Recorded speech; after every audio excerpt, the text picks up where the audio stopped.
제가 얼마 전에 이제 EBS 이제 방송을 한번 이제 보면서 참 이렇게 유익한 특강을 한번 들은 적이 있습니다. 그 내용이 무엇인고 하면 이 스트레스에 관한 이야기였습니다. 스트레스. 여러분, 스트레스가 많이 계신 것 같습니까? 스트레스를 많이 가지고 살아가는 것 같습니까? 예. 제가 그 강의를 들으면서 이제 좀 생각이 들었던 것은 제가 참 이렇게 모르는 사실들이 이 안에 숨겨져 있구나 하는 것을 제가 좀 발견을 할 수가 있었습니다. 이제 그때 강사로 나오신 분이 아마 정신의학과 박사셨는데 이 스트레스를 이렇게 좀 정의를 했습니다. 뭐냐 하면 항상성을 깨는 모든 자극, 이것이 바로 스트레스다. 그러니까 우리는 항상 일정한 삶을 그대로 유지하는 것을 아주 이렇게 안정감 있게 받아들이면서 살아가는 사람이라는 거죠. 그렇기 때문에 변화가 일어나는 모든 것들이 다 스트레스라고 이야기를 하더라고요. 그러니까 우리에게 부정적인 일들만 우리에게 일어날 때만 스트레스가 찾아오는 것이 아니라 이제 그분이 말씀하시기를 좋은 일이 일어날 때도 우리에게는 스트레스가 될 수가 있다, 그렇게 이야기하면서, 자, 그렇다면 우리에게 스트레스가 하나도 없는 상태, 그때는 언제겠습니까? 스트레스가 하나도 없는 상태는 바로 자극이 전혀 없는 상태입니다. 그러니까 몸과 마음이 바로 죽은 상태죠. 죽은 상태. 그러니까 우리는 죽어야지만이 스트레스를 벗어날 수가 있다는 겁니다. 자, 그렇다면 인간이 살아가는 데 있어서 가장 큰 스트레스는 무엇인가? 그렇게 이제 질문을 할 때 이렇게 대답을 하시더라고요. 배우자가 사망할 때, 그리고 또 자녀가 사망할 때, 그때 우리는 가장 큰 스트레스를 받는다. 이건 어떻게 보면 조금 부정적인 이야기가 될 수 있지만, 조금 전에 제가 말씀드렸던 것처럼 우리에게 좋은 일이 일어날 때도 스트레스가 될 수 있다는 거죠. 그러면 우리가 스트레스를 100이라고 이야기한다면 결혼하면 좋잖아요. 근데 이 결혼이 우리에게는 얼마 정도의 스트레스를 줄까요? 그분이 이야기하실 때 50점 정도라고 합니다. 50점. 자, 그리고 또 우리가 좀 더 좋은 집으로 이사갈 때 우리가 겪는 스트레스, 우리가 짐도 싸야 되고 또 거기 가서 또 새롭게 적응도 해야 되는데, 좋은 일임에도 불구하고 그것이 우리에게는 20점의 스트레스를 준다고 합니다. 자, 그리고 우리가 회사에 직장을 다니다가 이제 승진을 합니다. 승진을 하게 되면 좋은 일이죠.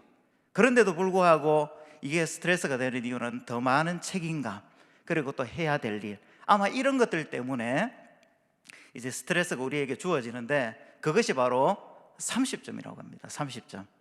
자, 그렇다면 어떤 사람에게 이제 이런 일이 생겼습니다. 뭐냐 하면 이제 결혼을 합니다. 그리고 결혼을 하면서 새로운 집을 이사를 가게 됐어요. 그런데 마침 그때 승진을 한 거예요. 자, 그러면 스트레스가 몇 점이 되겠습니까? 100점입니다. 100점. 100점이 되는 것이죠.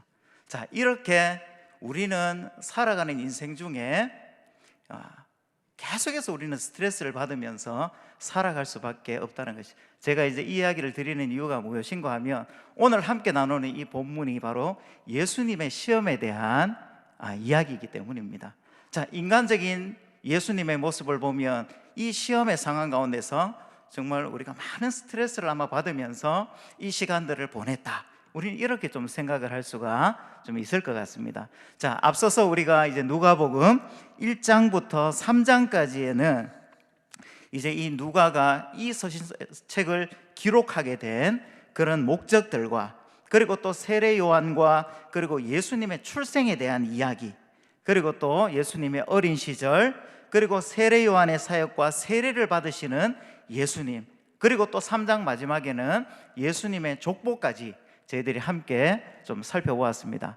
자, 그렇다면 오늘 함께 나누게 될 이 누가복음 1장부터 30절까지를 크게 두 단락으로 좀 나누어 보면, 먼저 1절부터 13절까지가 시험을 받으시는 예수님에 대한 이야기를 좀 기록하고 있다면, 이제 14절부터 30절까지는 예수님의 이 공생의 사역이 이제 본격적으로 시작되는 것을 보게 됩니다. 자, 그렇다면 예수님께서 이 공생의 사역 가운데 크게 이제 세 가지를 우리는 좀 생각해 볼 수 있는데, 첫 번째가 말씀을 가르치고, 그리고 두 번째가 복음을 전파하시고, 그리고 마지막 세 번째가 바로 병든 자들 그리고 약한 것들을 고치는 사역이었다면, 이제 오늘 저희들은 이제 앞부분에 예수님께서 바로 하나님의 말씀을 이제 강론하고 그리고 또 복음을 전파하는 내용까지만 오늘 함께 좀 살펴보려고 합니다.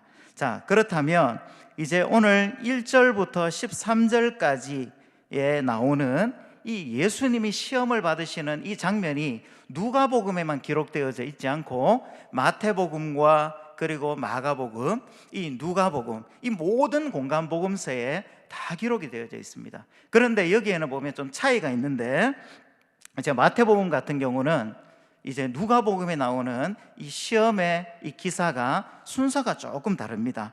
그래서 마태복음에는 이제 돌을 떡으로 바꾸라는 이 첫 번째 시험은 동일하지만 두 번째와 세 번째 나오는 이 성전에서의 시험과 그리고 또 산에서 이제 시험하는 그 이야기가 이제 바뀌어져 있다는 것을 우리는 좀 확인을 할 수가 있습니다. 그래서 혹자는 설명을 하기에 이제 이 누가복음 같은 경우에는 시간의 순서대로, 그리고 또 마태복음 같은 경우에는 또 이 시험의 어쩌면 중요성에 따라서 이렇게 좀 다르게 기록한 것이 아닐까, 이렇게 이야기를 하지만 사실 그것보다는 오늘 우리는 이 내용 자체에 대해서 좀 집중을 해서 함께 좀 살펴보면 좋을 것 같습니다. 그리고 또 마가복음에는 그냥 예수님께서 시험 받으셨다는 그 내용만이 이제 간단하게 언급하고 이제 넘어가는 그런 차이점이 있다는 것을 우리가 좀 염두에 두면서 이제 본격적으로 바로 예수님의 그 첫 번째 시험의 내용이 바로 무엇입니까? 바로 3절에 보면 마귀가 이렇게 예수님을 시험합니다. 내가 만일 하나님의 아들이거든 이 돌들에게 명하여 떡이 되게 하라.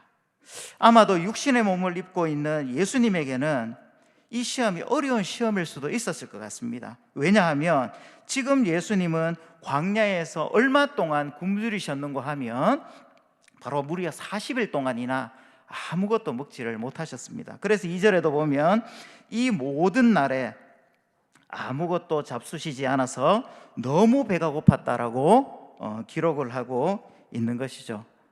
여러분, 혹시 예수님처럼 이렇게 40일 동안 이제 식사를 안 해보신 적이 혹시 있는지 모르겠습니다.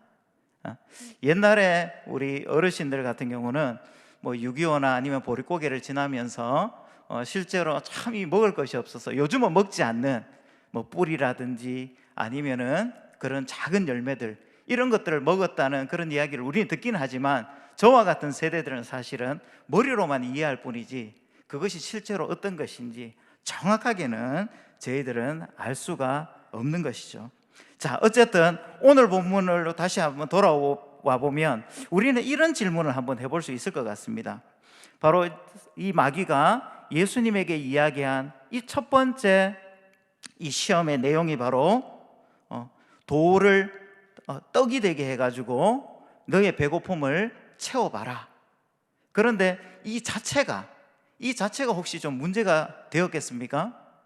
저는 이 본문을 좀 대할 때에 어쩌면 예수님의 신적 능력을 조금 사용해서 배고픈 그 어려움들을 해결하는 것, 그 자체 가지고는 사실은 큰 문제가 되지는 않았지 않을까, 그런 생각들을 한번 해보게 되었습니다. 예수님도 사실 우리에게 주기도문을 말씀하실 때에 어떤 기도를 그 안에 이야기하고 있습니까? 바로 우리에게 일용할 양식을 주시옵고, 우리가 먹을 것이 필요할 때는, 그리고 또 인생을 살아가다가 보면 너희들이 필요한 것이 있으면 예수님께 구하라, 하나님께 구하라고 우리에게 이야기하고 있지 않습니까? 그렇다고 생각하면 이 첫 번째 시험 자체에 문제가 있기보다는 오히려 다른 쪽에서 바로 예수님을 향한 그런 의도를 가지고 마귀가 접근하고 있다는 것을 우리가 생각해 보면 우리는 간단하게 아마 이런 생각을 할 수 있을 것 같습니다. 바로 육신의 문제에만 집착하도록, 그리고 눈앞에 보이는 그 문제를 해결하는 데 급급한 이제 거기에만 집중하도록 만드는 혹시 그런 도전들은 아닐까? 그런데 여기에 대한 이 예수님의 대답을 우리가 한번 살펴보면 예수님은 이렇게 이야기를 하고 있습니다. 사람이 떡으로만 살 것이 아니라 하였느니라. 바로 신명기 8장 3절에 있는 말씀을 인용하면서 바로 이스라엘 백성들에게 광야 40년 동안에 만나를 주신 것이 사람이 떡으로만 사는 것이 아니라 하나님의 말씀으로 사는 것을 알려주기 위함이다. 이렇게 신명기 말씀은 기록하고 있는 것이죠. 물론 하나님은 이스라엘 백성들에게 필요한 양식, 이 만나를 공급해 주셨습니다. 그런데 그 이유가 바로 무엇이었습니까? 다른 것이 아니라 너희들이 살아가는 그 동안에 먹고 사는 것이 필요하지만 육신의 양식이 전부는 아니라는 것을 바로 강조하고 있는 것이죠. 인생에 더 중요한 가치가 있다는 것을 바로 알려주고 있는 것이고, 나중에 제가 또 말씀을 드리겠지만 더 궁극적인 것은 바로 마귀의 이야기를 너는 들을 것인가, 아니면 바로 하나님의 그 말씀을 너희들은 순종할 것인가, 이런 문제로 결국은 귀결되게 된다는 것이죠. 자, 그렇다면 이제 두 번째 시험으로 좀 넘어와 보면 바로 권세에 대한 시험입니다. 마귀가 이렇게 예수님에게 이야기합니다. 순식간에 6절에 천하만국을 보이며 이르되 이 모든 권위와 그 영광을 내가 내게 주겠다. 지금 마귀의 표현대로라면 바로 내가 온 세상의 지배자이기 때문에 너 그것을 한번 인정해봐. 그러면서 계속해서 이야기를 하는 것이죠. 이것은 내게 넘겨준 것이기 때문에 내가 원하는 자에게 다 줄 수 있다. 이것은 바로 내 권한이라는 겁니다. 그렇기 때문에 네가 나에게 한 번만 절하면 내 것이 바로 다 내 것이 된다. 이렇게 이야기를 하는 것이죠. 만약에 예수님이 이 마귀의 시험에 그대로 순응을 했더라면 어떻게 될 수밖에 없었겠습니까? 마귀의 하수인으로 바로 전락하게 될 수밖에 없었다는 것이죠. 뿐만 아니라 이 시험은 10계명 중에 몇 번째 계명에 대한 도전인고 하면 바로 첫 번째 계명에 대한 도전이기도 했습니다. 나 외에는 다른 신들을 내게 두지 말라. 바로 이 계명을 어기라는 유혹을 지금 마귀는 너무 당당하게 하고 있는 것이죠. 자, 이때 예수님의 대답은 무엇입니까? 기록된 바 주 너의 하나님께 경배하고 다만 그를 섬기라 하였느니라. 이번에도 마찬가지로 신명기 6장 13절에 있는 말씀을 가지고 이제 마귀에게 그 해답을 전해주고 있는 것이죠. 자, 그런데 이제 마지막으로 세 번째 이야기하고 있는 이 마귀의 시험으로 넘어가 보면 어떤 이야기를 하고 있습니까? 9절에 보면 예루살렘으로 가서 성전 꼭대기에 예수님을 세우고 이르되 내가 만일 하나님의 아들이거든 여기서 뛰어내리라. 기록되었으되, 성경에 보면 이런 기록이 되어 있지 않느냐. 그러니까 시편 91편 11절과 12절 말씀을 인용해서 마귀가 이야기를 계속해서 하는 겁니다. 하나님이 너를 위하여 그 사자들을 명하사 너를 지키게 하시리라 하였고 또한 그들이 손으로 너를 받들어 내 발이 부딪히지 않게 하시리라 하였느니라. 지금 무엇에 대한 시험을 하고 있는 겁니까? 바로 예수님에 대한 그 믿음, 그리고 또 더 나아가서는 바로 하나님의 능력에 대한 그 시험을 지금 하고 있는 것이죠. 하나님의 아들이라면 한번 보여주라는 겁니다. 자, 그렇다면 예수님이 이 이야기를 들었을 때에 어떤 생각을 좀 할 수밖에 없었겠습니까? 내가 알고 있는 그 하나님, 얼마든지 내가 이 성에서 뛰어내릴 때 나를 도와줄 수 있는 분이라는 것을 나는 잘 알고 있다. 그렇지만 네가 하는 바로 그 시험, 하나님의 그 대한 그 시험에 대해서는 내가 그렇게 할 수가 바로 없다. 그렇게 이야기를 하고 있는 것이죠. 자, 그래서 그 다음에 예수님은 뭐라고 이야기하십니까? 바로 12절에 주 너의 하나님을 시험하지 말라 하였느니라.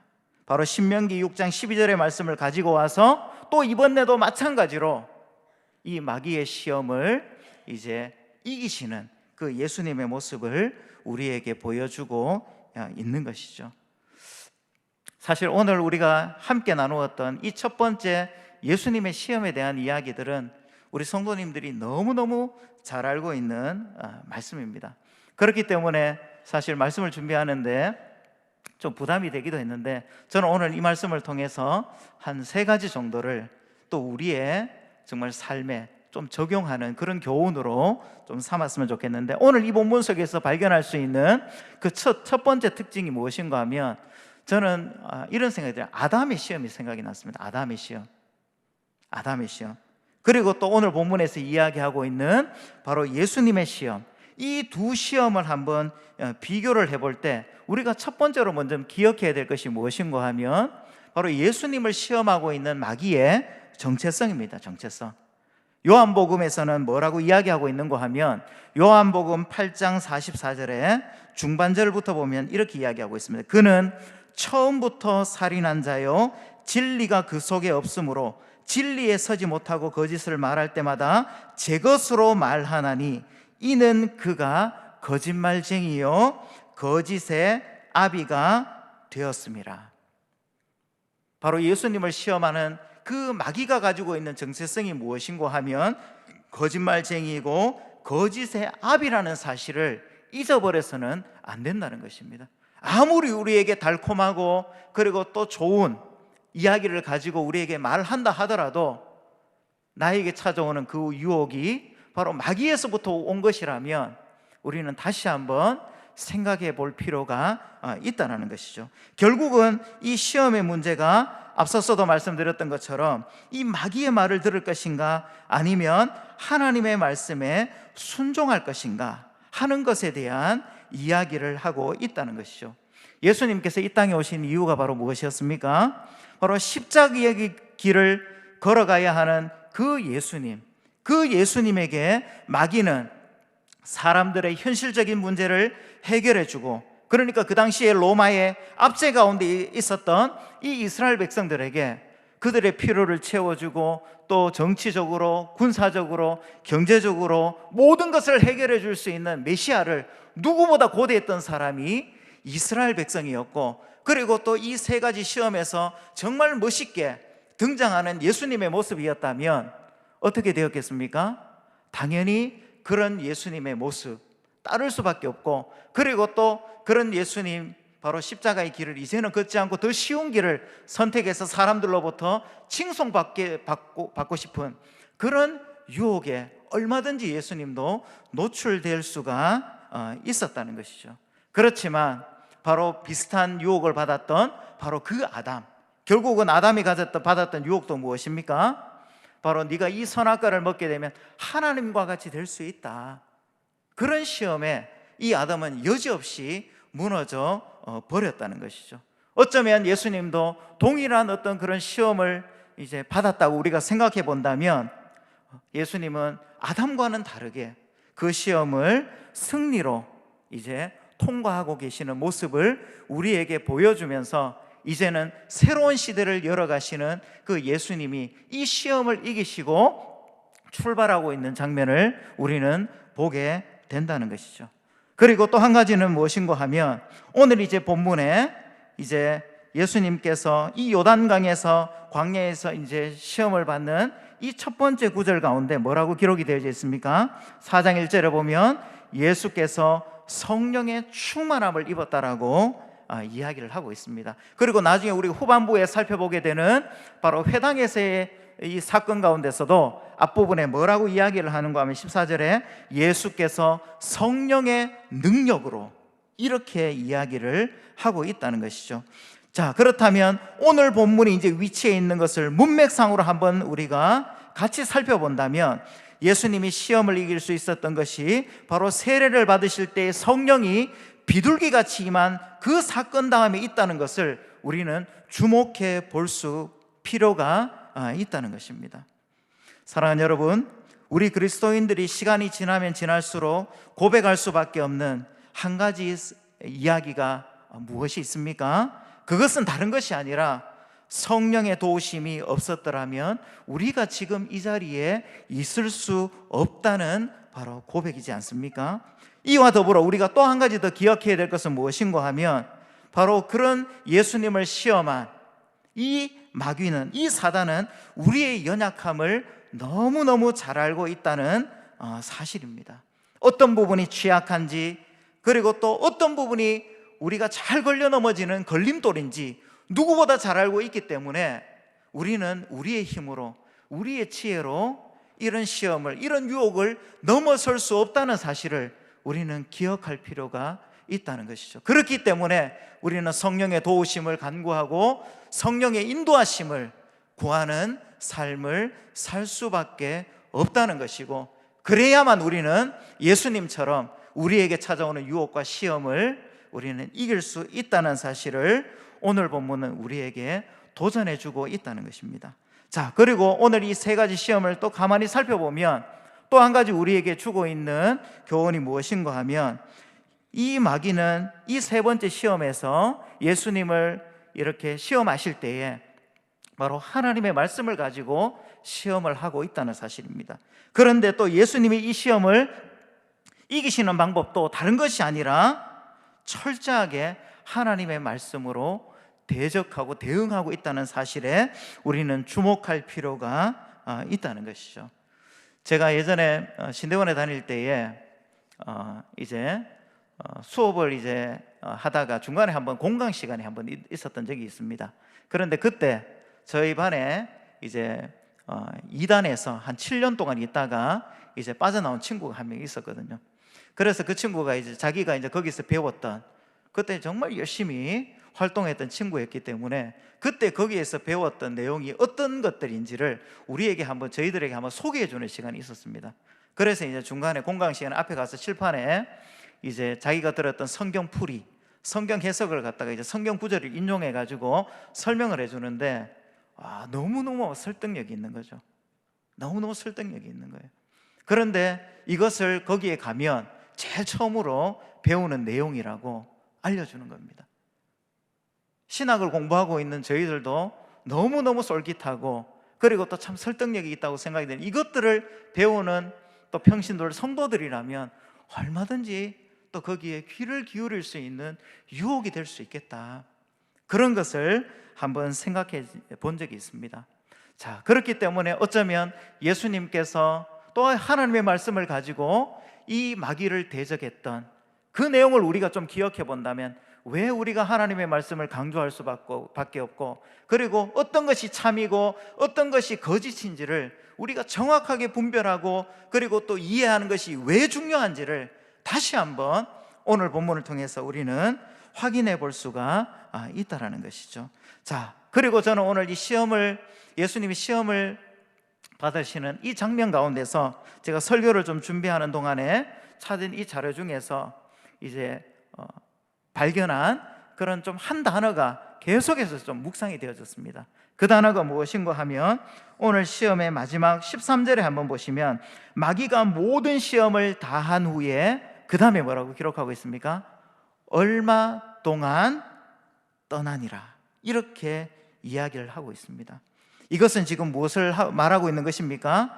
예수님에게 했던 이 시험이 아직까지 끝나지 않았다는 것입니다. 물론 직접적으로 예수님을 다시 한번 시험하는 장면은 성경에서 우리에게 소개해 주고 있지는 않지만, 이제는 예수님을 적대시하는 자들을 충동해서, 선동해서 이 마귀는 계속해서 예수님이 걸어가려고 했던 이 십자가의 길을 방해하는 그런 많은 복음서의 기록들을 우리는 확인해 볼 수가 있다는 것이죠. 그래서 결국 어떻게 됩니까? 예수님을 십자가에 죽기까지 주위의 대적자들을 끝까지 선동하는 그런 모습을 이미 우리는 알고 있는 사실이라는 것입니다. 자, 이런 것들을 볼 때에 또 우리는 어떤 것들을 좀 생각해 볼 수가 있겠습니까? 앞으로 우리에게 일어날 일들이 바로 예상이 되어진다는 겁니다. 예수님이 그러했던 것처럼 바로 먼저는 마귀가 우리를 혼란스럽게 하고 시험에 들게 하는 그런 일들이 우리에게도 있을 수 있습니다.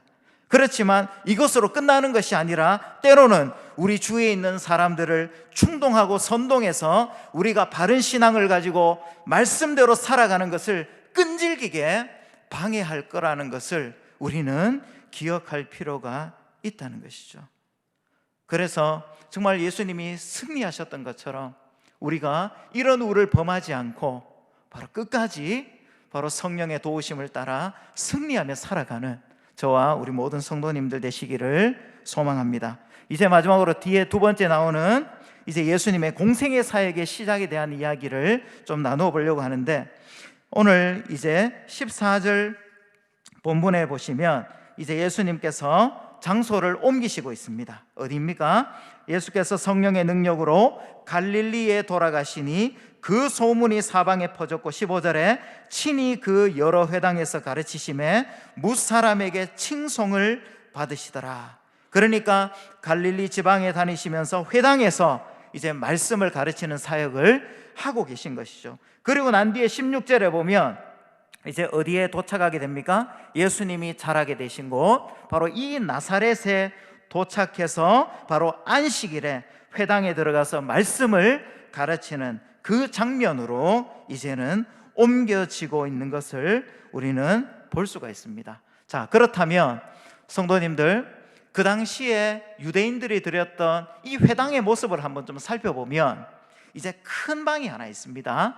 큰 방이 있는데 그 벽 쪽에는 이제 벽돌로 된 이런 장의자들이 이제 보면 영화나 이런 데 보면은 쭉 놓여져 있는 것을 우리는 좀 확인할 수가 있고, 그리고 또 그 회당 안에는 뭐가 있는가 하면 바로 토라 상자가 있습니다. 이 토라 상자는 구약 성경의 두루마리가 이제 보관되어 있는 그런 장소입니다.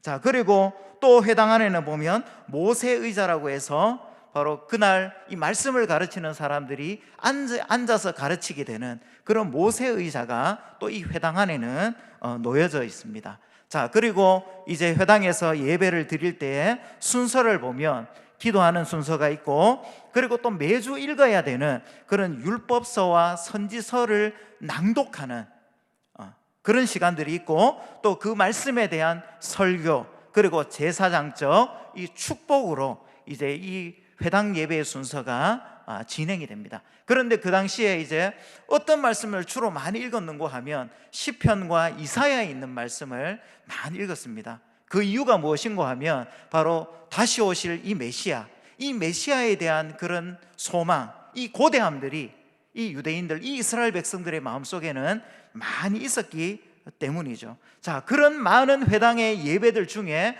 오늘 나사렛에 오신 예수님이 드린 바로 이 설교자로 나선 이 회당 예배에서 찾은 본문이 무엇인가 하면 이사야 61장 1절과 2절, 그리고 58장 6절에 있는 말씀을 오늘 특별히 누가는 우리에게 소개를 해주고 있는데, 바로 그 이유가 있습니다. 그 내용이 바로 무엇입니까? 18절과 19절 말씀을 한번 보시면 우리가 함께 읽었던 것처럼 주의 성령이 내게 임하셨으니 이는 가난한 자에게 복음을 전하게 하시려고 내게 기름을 부으시고 나를 보내사 포로된 자에게 자유를, 눈먼 자에게 다시 보게 함을 전파하며 눌린 자를 자유롭게 하고 주의 은혜의 해를 전파하게 하려 하심이라 하였더라. 바로 오실 메시아에 대한 이 예언의 말씀을 예수님은 다시 한번 이야기하면서 바로 자신이 이 땅에 오신 이유를 선포하고 있는 것이지요. 바로 본격적으로 하나님의 그 구원 계획이 바로 성취되고 있음을 알려주고 있는 것입니다. 그렇기 때문에 그 다음에 나오는 21절에 보면 이 글이 오늘 너희 귀에 응하였느니라. 너희들이 그토록 고대하고 오랫동안 읽어왔던 그 이사야의 말씀이, 그 메시아가 바로 나로 말미암아 응하여졌다라고 예수님은 선포를 하고 있는 것이죠. 하나님의 아들 메시아 예수 그리스도가 바로 여기에 있다고 말씀을 하고 있는 것입니다. 자, 이제 내가 여기에 왔으니 앞으로는 어떤 일들이 벌어지게 될 거라는 겁니까? 하나님의 택한 백성들이 돌아오게 된다는 겁니다.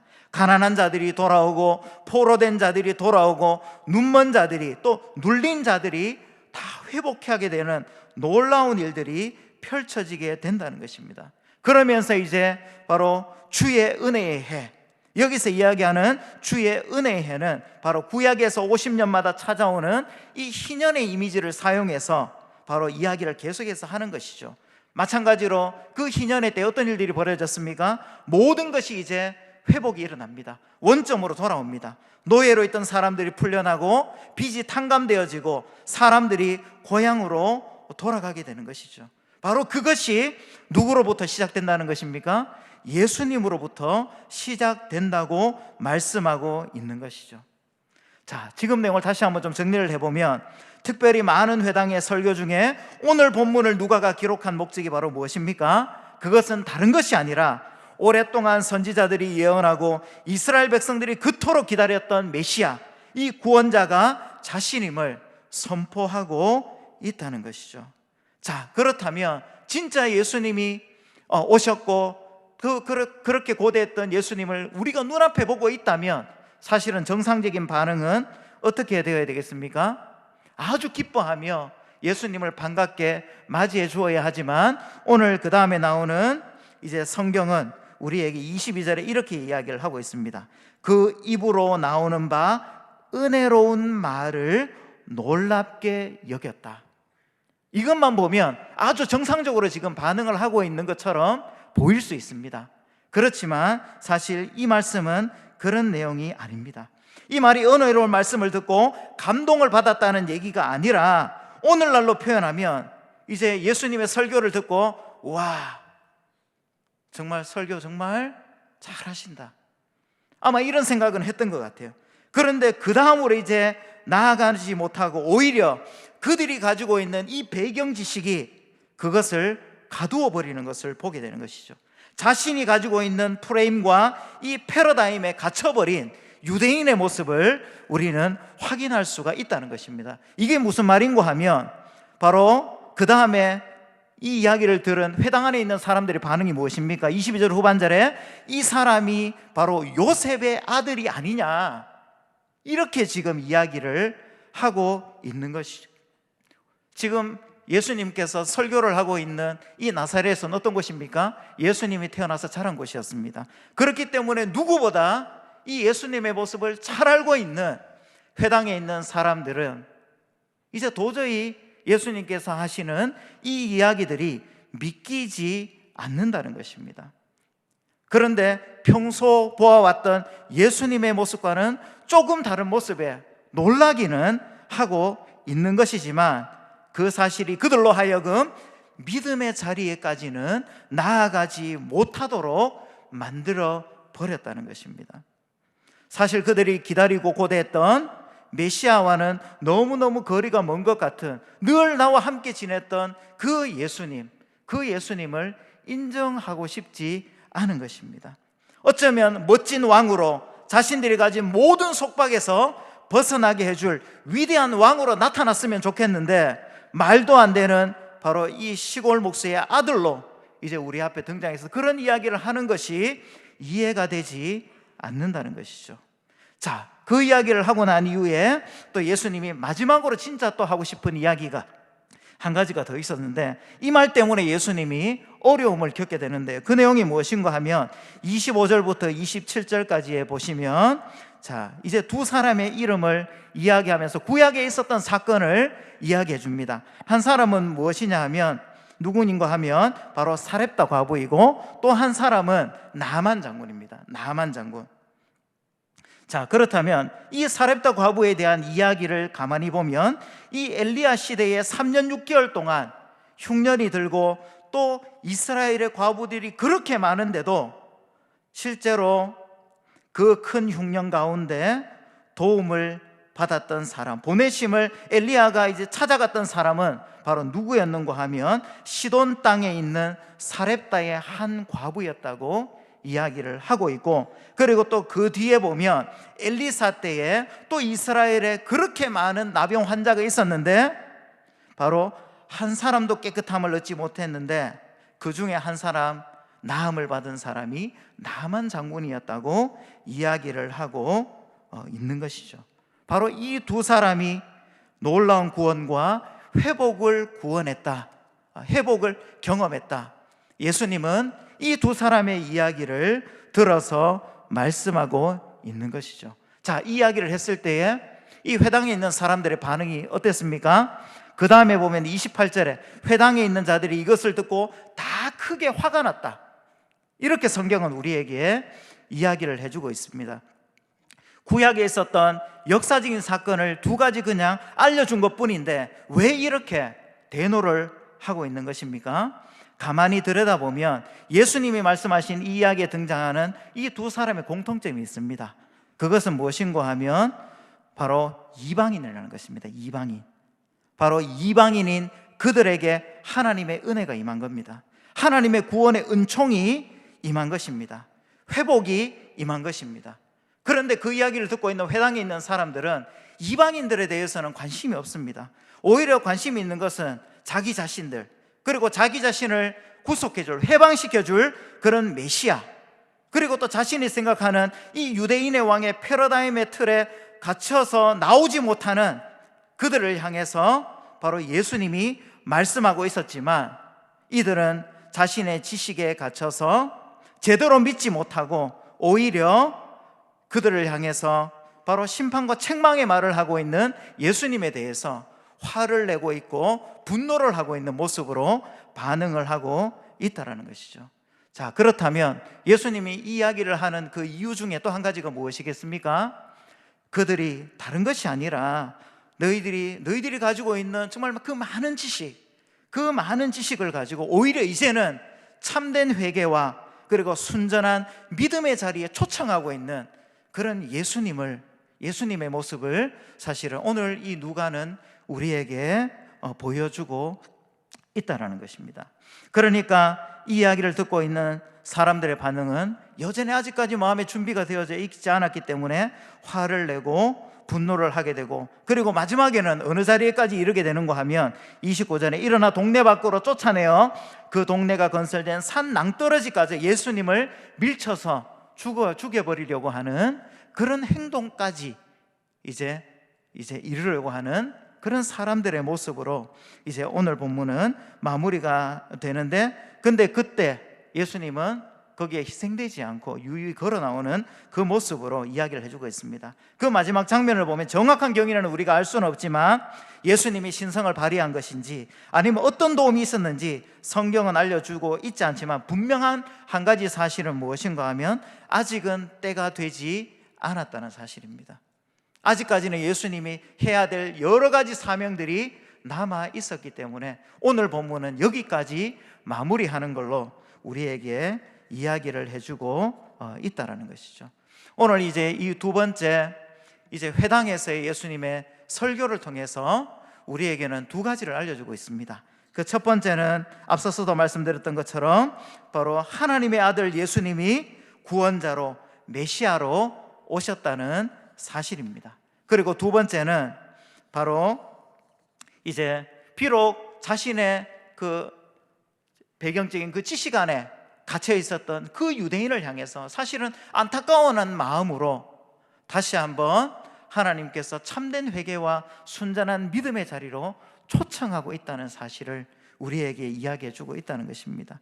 자, 그렇다면 혹시 이 본문을 대하는 우리는 좀 어떻습니까? 회당 안에 있는 사람들처럼 혹시 나도 그렇게 반응하고 있지는 않는지, 우리가 많은 말씀을 듣고 있지만 우리가 가지고 있는 그 제한된 그 지식에 머물러 있어서 오히려 믿음의 자리에까지는 나아가지 못하고 있는 그런 회당에 있는 사람들의 모습처럼 우리도 그렇게 살아가고 있지는 않는가, 우리 자신을 다시 한번 돌아볼 수 있는 그런 귀한 시간이 되면 좋겠습니다. 오늘 말씀을 좀 마무리하면서 우리의 삶에도 예수님처럼 시험이 찾아옵니다. 그리고 주위에 있는 적대자를 충동해서 찾아오는 유혹과 어려움이 있을 수도 있습니다. 그리고 그 시험이 한 번으로 끝나는 것이 아니라 계속해서 우리에게 반복해서 또 집요하게 우리를 넘어뜨리려고 노력할 것입니다. 자, 그렇다면 우리 그리스도인들은 좀 어떻게 살아가야 되겠습니까? 우리는 누구의 말을 들으면서 살아가야 되겠습니까? 마귀의 그 유혹이 아니라 하나님의 말씀대로 살아가기로 결심하는 저와 우리 성도님들이 되시면 좋겠습니다. 그리고 우리가 시험을 받을 때도, 그리고 또 우리가 살아가는 삶의 현장 가운데서도, 그리고 또 사역의 현장에서도 우리의 힘으로 할 수 있는 것이 아니라 바로 성령의 충만함을 입어서 성령의 능력으로만이 우리가 이 일들을 감당할 수 있고, 그래야지만이 우리가 승리할 수 있다는 사실을 우리가 기억하면서, 또 이 시험을 하나님의 말씀으로 이기셨던 그 예수님을 기억하면서 우리에게 말씀해 주시는 그 하나님의 말씀을 계속해서 공부하고, 그리고 또 날마다 들려주시는 하나님의 말씀에 순종하는 삶을 살아서 예수님이 승리했던 것처럼 우리도 승리의 자리에 나아갈 수 있는 우리 모두가 되었으면 참 좋겠습니다. 그리고 또 우리가 가지고 있는 모든 지식들, 많은 지식이 우리에게 있다 할지라도 그것을 많이 배우고 많이 가지는 것이 중요한 것이 아니라 바로 그 지식을 넘어서는, 더 나아가서 믿음의 자리에 이르는 그런 아름답고 복된 삶을 살아가는 저와 우리 성도님들, 그런 한 해의 삶이 되시기를 주님의 이름으로 축복합니다.